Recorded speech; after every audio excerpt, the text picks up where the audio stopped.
Hey guys, so time to do a quick little hands-on comparison look here between the massive iPhone 6 Plus and the Nexus 6.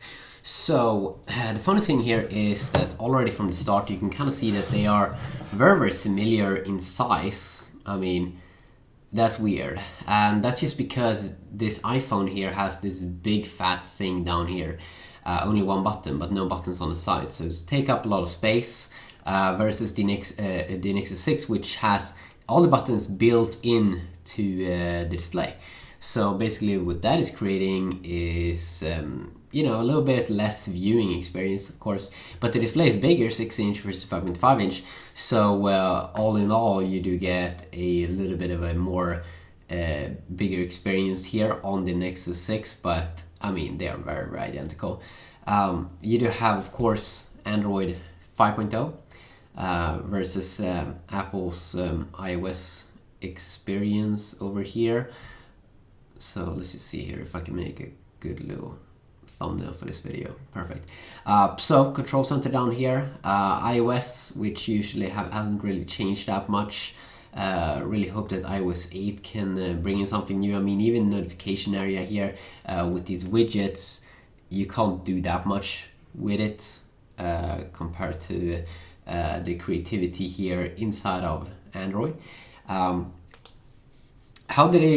can you do with them though? Well, one thing you can do here with the Nexus 6, which I found a little bit annoying, is that it moves around too much on a surface like this, versus you can see a very more stable experience. And I'm really serious, like when you're having your phone on a surface like this, it's really nice to not have it move around just when you're scrolling in menus and things like that. Look here when I'm trying to do the same thing. I just find it really annoying. Okay, maybe not now. Okay, there we go. So when you tap on things, sometimes it just moves. You know, it's like wobble effect. You know, that's just because the back has they tried to do this like cool design.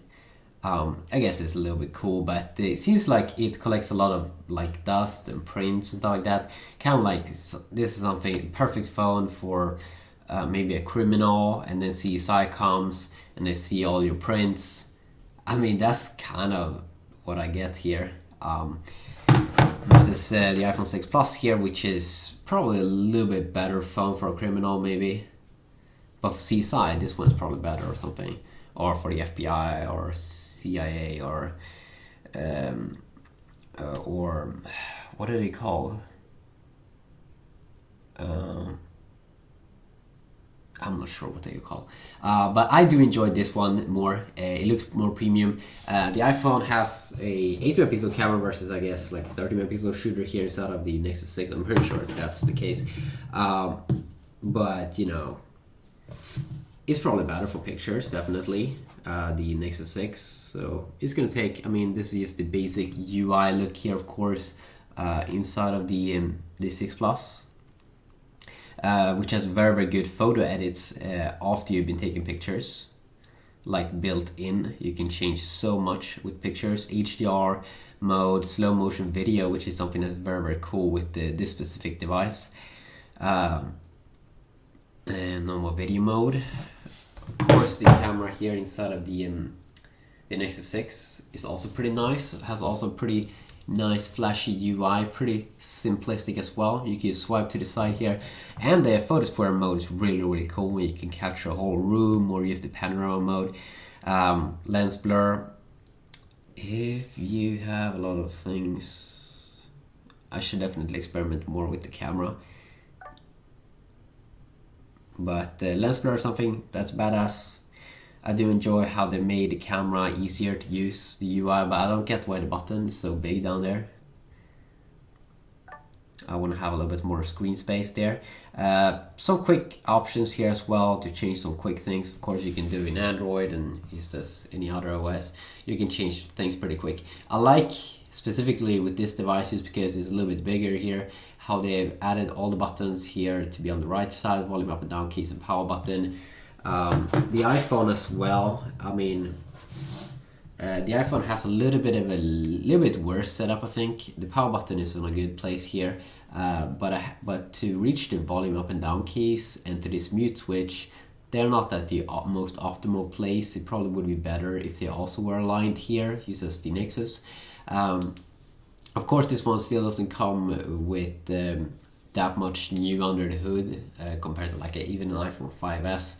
NFC and stuff like that, it should probably not work that great. You probably need some kind of Apple Watch in the future. Maybe Apple Pay works. I mean, I don't have Apple Pay in my country, so I guess you can use the phone to pay with for on McDonald's or something. Of course, you have the Google experience here with all of what Google is doing now with with wireless payments. That's also pretty cool. There's a lot of things I can go over, of course, but the main things here is of course Android experience versus the iOS experience. And iOS experience usually is way more locked down. It's very hard to get other apps on the phone. You can't customize the UI that much. But then again, I mean, if you have a lot of Apple devices at home, it could be pretty sweet. I want to try out things like the speaker, because the speaker, very good placement down here. I'm not exactly sure where they are placed on this phone. But I want to say this again. I mean, I find it very annoying when a phone moves around like this. It's like weird. They should have picked another design. But then again, I mean, the phone, I mean, in terms of size, they kind of feel the same. I mean, you're probably not gonna be that much annoyed. But probably gonna do some benchmark comparisons and things like that if people are interested. When I do a lot of phone videos, of course, I need some tips on the specific videos that people want to see comparisons on.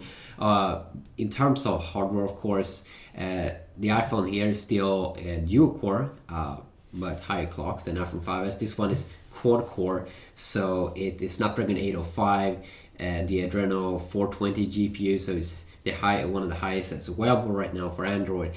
But we had to have the new LG G Flex 2, which is coming soon with Snapdragon 810, and a lot of new devices for 2015. 30s Android is going to have Snapdragon 810, which probably can enhance the gaming experience. But gaming experience will be both on both platforms here. It will be good quality. Both, of course, the App Store here has a ton of apps.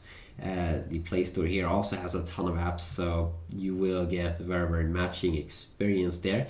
You can see the brand new material design here when you go in and stuff into apps and stuff like that.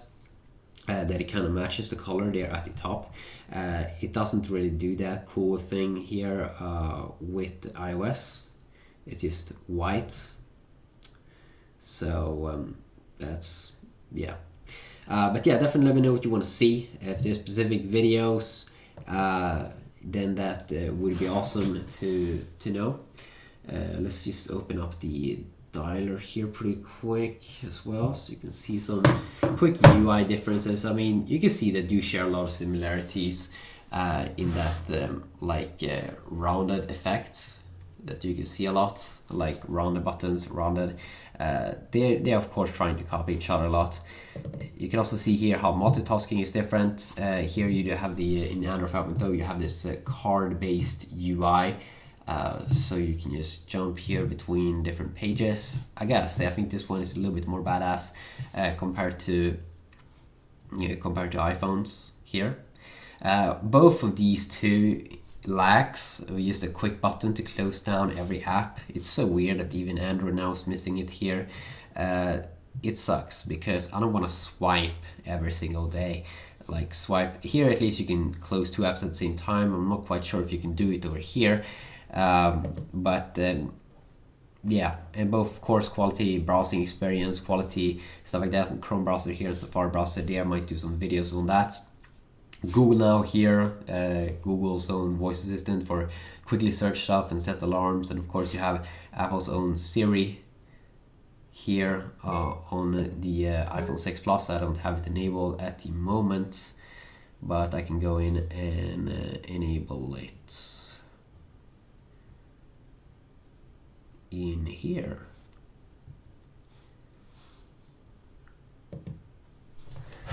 So let's see if we can do this at the same time. Set alarm at 8 p.m. I've set an alarm for 8 p.m. Great. Setting alarm for 8 p.m. So you can see they're very, very identical. You can also usually just open apps, set appointments, close stuff, turn on Bluetooth. There's a lot of things you can do, stuff like that. And I've started to use it actually, voice assistants, when I talk, or when I set an alarm at night. I'm too lazy to go into the app, so it's just easier to set the alarm at 9 a.m. or so, and that's really, really great. And I think voice assistant stuff is probably going to become more and more popular in the future, so that's definitely going to be quite nice. Let's just also pretty quick here, we can just open up the browser and I could show you a website.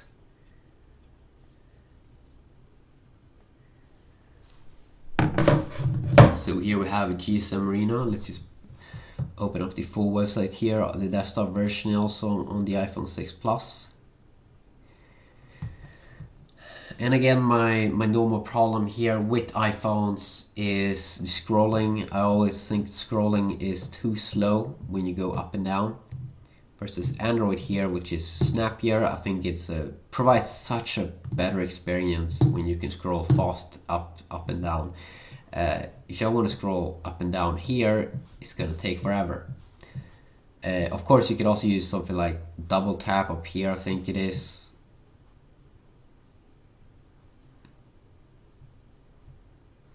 Or like this. No.